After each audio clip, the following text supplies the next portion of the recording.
Hi there, I'm Stephanie. I'm a canine psychologist from People and Dogs Sorted, and today I want to talk about a statement that's said regularly, which is dogs pick up on our emotions. So in this video, what I want to talk about is how that happens, why that happens, because it happens in a multitude of different ways, and what that means for us and our relationships with our dogs.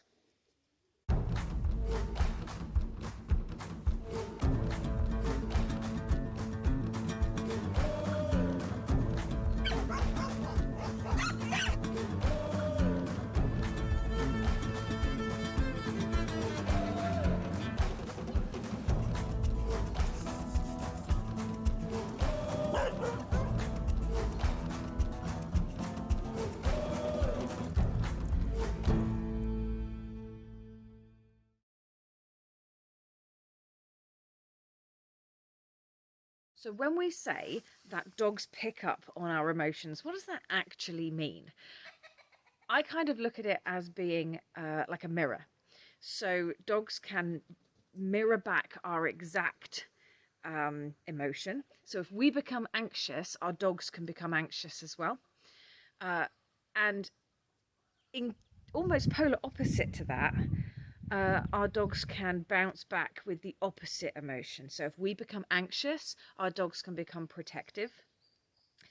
And this can happen, as I say, in a multitude of different ways. My boy, for instance, if I am tired and run down, he will become playful and stupid. Now, his goal here is to try and G me up. It's to try and, come on, get on with it. What's the matter with you? And, obviously that's not what I'm looking for at that particular moment, but he does not mind. He's not bothered about the fact that I'm exhausted and I'm done for the day. He wants to play. So sometimes our dog's emotions and our dog's behaviors can be tied almost directly to what you're feeling. So if you're feeling very happy and very excited, some dogs will become extremely happy and excited with you, and some will go the other way and will start trying to tell off other dogs, will start trying to nip, because they're trying to calm you down. They're trying to control the situation because it's all getting a bit too excited. So we can see from this how our emotions influence our dog's behaviours. Now, does that mean you have to be entirely in control of your own emotions all of the time? Of course not. We're all human. We all have blips. We all have things that we get excited about, and we all have things that make us anxious, things that might, confuse our dogs or get our dogs behaving in a certain way, and it's totally normal. And no, you don't have to control your emotions at all times, because that's unrealistic, in my opinion, to expect people to be able to do that. But we do need to be aware of what it means and why our dogs might behave that way. Okay, so there have been times before when things have gotten very excited in my house, and all of a sudden the dog's gone crazy. Now, he's a 50-kilo Swiss Shepherd, so he will, if he starts wagging his tail, and even for smaller dogs, even for spaniels, for Labradors, they start wagging their tail and stuff on the coffee table vanishes and stuff gets broken. It happens to us all. So it's at that point when it's not the dog's fault at that point, because they have reacted to the general energy in the room.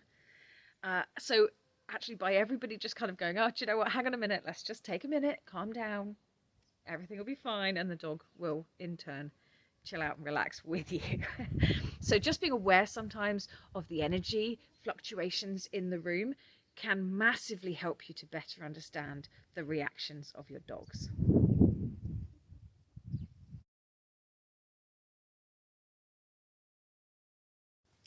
Other things that might influence this, because some dogs are going to be really, really close to you. They're going to pick up on every little blip in your emotions and your feelings. And some dogs are not. They're like totally on their own path. They're away in their own world. They couldn't care less. And there's a multitude of things that affects this. So some of it is their breed. Some breeds of dogs have a better connection with their human, and some don't. Some are a little bit more animal hunter. You'll know whether your dog is one or the other, and how much of their behaviours are influenced by you. The other things that can influence it are whether or not you are the sole person with that dog, whether or not you've got other dogs, if there are other emotions and other feelings for the dog to pick up on. Because if there's multiple, they might all be a little bit different. You're never quite sure which emotion they're actually picking up on, but they will, they will govern themselves. Social creatures, same as we do, we will govern ourselves by the emotional feeling that matches us the best, which is why we create friendships and bonds with people that we consider to be similar to ourselves. Dogs will do exactly the same thing. So some dogs will become protective over a human that becomes anxious. Now, this is something that I hear about all of the time, so I thought I would just cover this. It is not always easy to keep control of your emotions when your emotion is anxious or frightened. Okay, and a dog will react. Um, when you are frightened, a dog can become scared as well, as I've said already. But those dogs that go the other way and go, okay, it's okay, I'll protect you. Right, I'll look after us all. And there are little shining stars. They are not doing anything bad. They are doing what dogs do as a pack, is look after each other. Now, we just need to teach them at that point that that's not what you want, and that you are capable of looking after yourself. And that can be a challenge, because ultimately we need to get over our fears and anxieties in order to help our dogs to better manage their own behaviours as well. Ultimately, we want the message to our dogs to be stay calm with me, which means that we have to practice staying calm. Now, equally, as I said before, we're all human and we're all entitled to a blip, but ultimately as well, we also become frustrated. And sometimes during those moments of frustration, our dogs can react a little bit strangely as well. So when we become frustrated, we effectively, in the dog world, we become a little bit unstable because we're frustrated. For humans, we tend to hold on to that frustration longer than a dog would. We hold on to emotions a lot more. If our dog does something bad, we grab it and we hold on to it for a long, long period of time. A dog will do something horrible to another dog, and as soon as that behaviour stops, it almost stops completely, providing those dogs are balanced. It's a different thing altogether when we're dealing with trauma. I'll cover that at a later date. But usually with two balanced dogs, if they play and one hurts, one gets a bit too much and hurts the other dog, it will stop, and then they'll kick off again and go and play. For two balanced dogs, that's totally normal, okay? And they will not hold on to a negative feeling towards the other, all right? Humans can. Humans can, and we need to be aware of that, because sometimes we are holding on to an emotion from way back when. So it's important that we recognize what emotions are happening in us right now and manage that as best we possibly can. And I can tell you right now, it's taken me years of practice to be able to do it as well as I do. And I don't do it perfectly. I'm not always right. I don't always get it right, because we're human. We all make mistakes. We all get it wrong from time to time, and that includes me.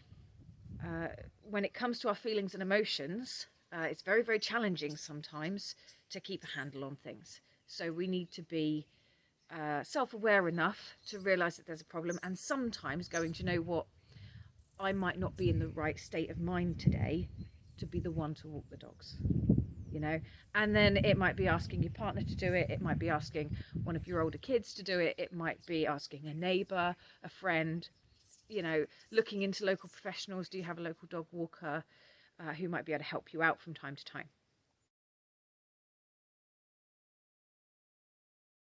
I'm really excited to hear your experiences on what your relationship is with your dog and how your dog reacts to your feelings and emotions.